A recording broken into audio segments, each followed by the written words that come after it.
Tu n'as rien, Maggie? Tout va bien. Et regarde un peu ce que je viens de trouver. Un pavillon de pirate.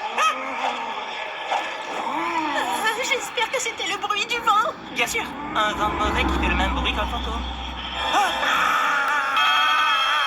Descendez de mon navire, rat de fond de cale. On n'est pas des rats, on est des campeurs. Je m'en contrefiche. Je vous condamne au supplice de la planche. On ne se laissera pas faire.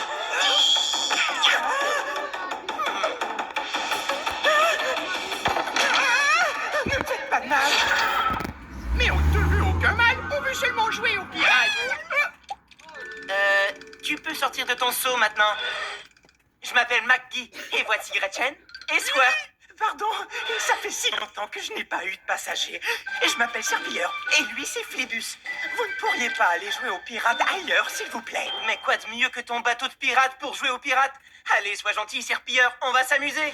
Je vais hisser le pavillon. Attendez! Arrêtez! Vous n'auriez pas dû faire ça. Et maintenant, un grand malheur va s'abattre sur nous. Il n'y a seulement que peu de brouillard. Je vois pas ce qu'il y a de si grave. Voilà ce qu'il y a de si grave. Le redoutable capitaine Barbe-Morve. Ouais, serviteur, espèce de petite chambre de bois vermoulu. Toi et tes petites vermines de moussaillon feriez mieux de descendre de mon navire ou je vous coupe les jambes. Le capitaine Barbe-Morve ne m'a pas l'air de très bonne humeur. J'ai réussi à me soustraire à sa tyrannie pendant 500 ans, à 1 ou 2 mois près. Mais si jamais il pose le pied sur le pont, il nous enverra avec son bateau toute voile dehors vers l'au-delà et ce pour l'éternité. Arrête de faire trembler tes os, Serpilleur. On va se charger de Barbe-Morve. Comme d'habitude, tu me portes volontaire sans rien me demander. Arrêt à l'abordage, misérable Ouistiti des mers à foie jaune. Des Ouistiti des mers? Ah, je ne sais pas de quoi il veut parler. Mais ce que je sais, c'est qu'on va renvoyer cette coque de noix dans le brouillard d'où elle n'aurait jamais dû sortir.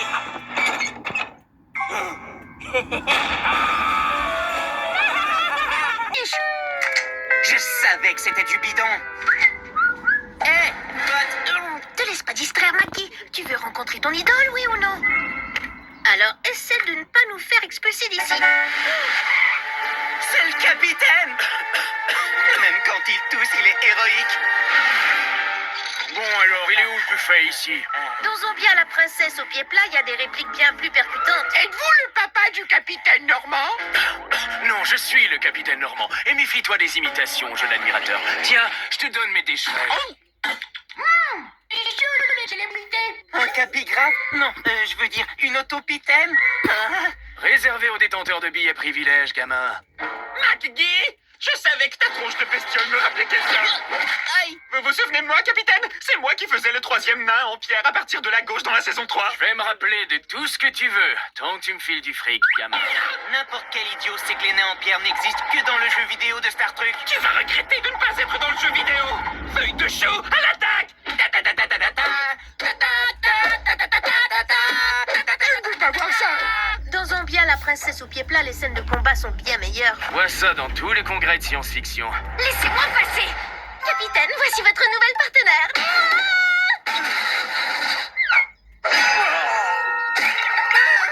Mais qu'est-ce que vous avez fait? C'est de sa faute! Vous avez tué ma carrière. Tous les systèmes sont en marche, capitaine. Capitaine Jean-Luc Normand appelle le quartier général Star Trek. Pourquoi il parle à son portefeuille? Je trouve que c'est mauvais signe. Peut-être pas. Je suis revenu à moi sur le pont et tout mon équipage avait disparu. Ah, feuille de chou. Pluton soit loué, tu es ici, oreille végétale. Et nous aussi. Salut. Faites attention, capitaine. Ces affreux bestioloïdes et leurs méchants robots tas de ferrax ont capturé le vaisseau et l'impératrice galactique. Je ne laisserai pas faire ça. Votre laser au poignet, capitaine? Libérez l'impératrice, sale bestioloïde. Vous pouvez toujours courir. Nous, les bestioloïdes, on n'obéit à personne. Maggie, il n'a vraiment pas l'air de rigoler. Voyons, ce n'est qu'un jouet. Non, en fait, mon père a demandé à ses ingénieurs d'en fabriquer un vrai. Attention, ça va péter dans l'espace.